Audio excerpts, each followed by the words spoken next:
नमस्कार दोस्तों, डाइकोटोमी के आधार पे अभी तक हम लोगों ने देखा कि बाई सीरियल कोरिलेशन कोएफिशिएंट क्या होता है, पॉइंट बाई सीरियल क्या होता है, टेट्रा कोरिलेशन कोएफिशिएंट क्या होता है। आज हम थोड़ा सा फाई कोएफिशिएंट को समझने का प्रयास करेंगे कि फाई कोरिलेशन कोएफिशिएंट क्या होता है। फाई को इससे डिनोट करते हैं, 0 लिख के काट दीजिए, फाई कोरिलेशन कोएफिशिएंट।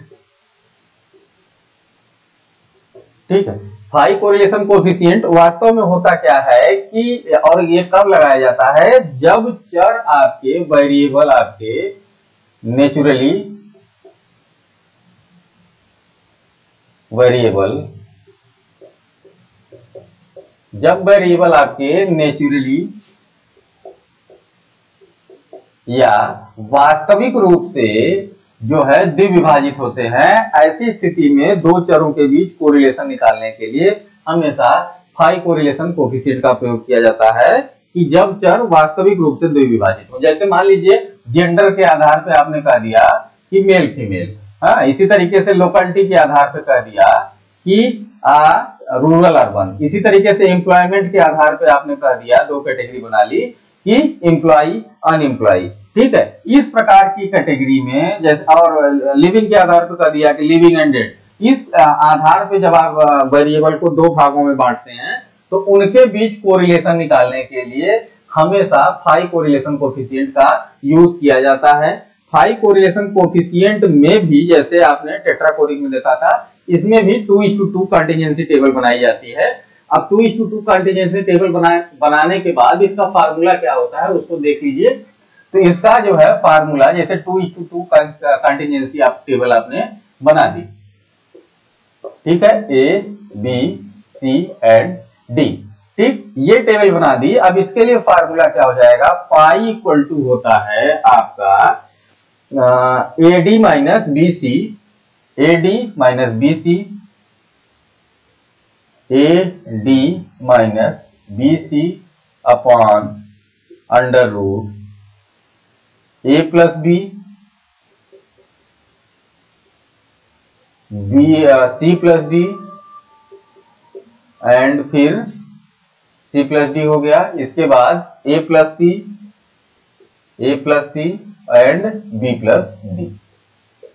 ठीक है, एक बार ऐसे फिर एक बार ऐसे। तो ये फार्मूला होता है आपका फाई कोएफिशिएंट का। अब फाई कोएफिशिएंट का एक एग्जांपल लें और उससे समझें कि इसको कैसे निकाला जाता है। मान लीजिए एम्प्लॉयमेंट के आधार पे आपने व्यक्तियों को बांटा दो कैटेगरी में और जेंडर को ले लिया। मान लीजिए एम्प्लॉयमेंट आपने ले लिया, एम्प्लॉयमेंट में आपने कह दिया कि एम्प्लॉय हैं और अनएम्प्लॉय। ठीक है, इसी तरीके से आपने बांट लिया जेंडर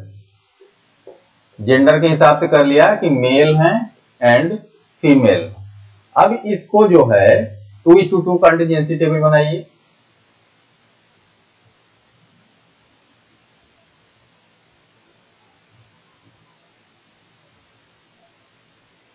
ठीक, ये 2:2 कंटीजेंसी टेबल बन गई। अब इसमें देखिए क्या है कि 80 और 220 और 150 और 50, ये जो है स्टूडेंट की संख्या आई कि एम्प्लॉय जो है एम्प्लॉयमेंट के आधार पे एम्प्लॉय अनएम्प्लॉयड कितने हैं, जो मेल हैं 80 हैं और अनएम्प्लॉय 220 हैं जो मेल। इसी तरीके से फीमेल में एम्प्लॉयड में 150 है, अनएम्प्लॉयड में 50 है। ठीक, अब इसको टोटल कर लीजिए तो कितना हो जाएगा, ये आपका ये हो जाएगा 300 और ये हो जाएगा 200। इधर कितना हो जाएगा, 0 8 5 13 230 और ये हो जाएगा 270। ठीक है, अब इसको टोटल करेंगे तो ये करीब 500 हो गया। ठीक है, ये 500 संख्या आ गई आपकी। अब इसको मान लीजिए A और इसको मान लीजिए B, इसको मान लीजिए C और इसको मान लीजिए D। ठीक है, अब इसके बीच आपको कोरिलेशन कोएफिशिएंट निकालना है। तो अब देखें फाई का फार्मूला क्या होता है, फाई इक्वल टू होता है AD minus BC upon under root A plus B, फिर सी प्लस डी, एंड इसी तरीके से A plus C and B plus D. ठीक, अब सारी वैल्यू यहां पर रखते जाइए।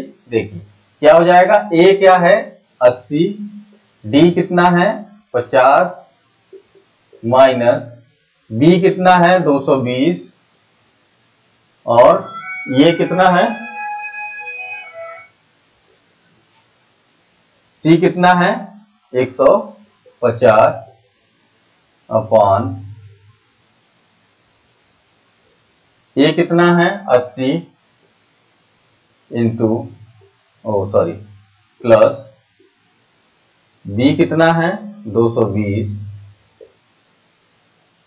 एंड सी कितना है 150 प्लस डी कितना है 50, इसी तरीके से ए कितना है 80 प्लस सी कितना है 150 एंड बी कितना है 220 प्लस डी कितना है 50।